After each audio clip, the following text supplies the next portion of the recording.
হ্যাঁ, ভয় কাটছে। আমি তো আমার নিশ্চিন্ত বিন্দাস ভিডিও করতে করতে চলে আসছি। এতবার এই রাস্তায় গেছি আসছি, চিনতে পারবো না।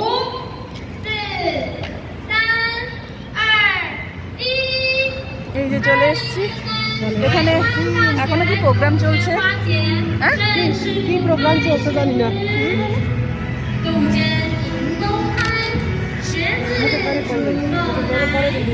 আচ্ছা, এখানে আমরা এক ইন্ডিয়ান দাদার কাছে এসেছি। ওই দাদাটা আমাদের কিছু ঔষধপত্র ইন্ডিয়া থেকে এনে দিয়েছিল, তো তাই ওই দাদাকে খাওয়ানোর জন্য একটু পায়েস বানিয়ে নিয়ে এসেছি, দাদাকে দেব। ওই দাদাটা উত্তরপ্রদেশে বাড়ি। দাদাটা খুবই হেল্পফুল, খুবই ভালো মানুষ, তাই জন্য এসেছি।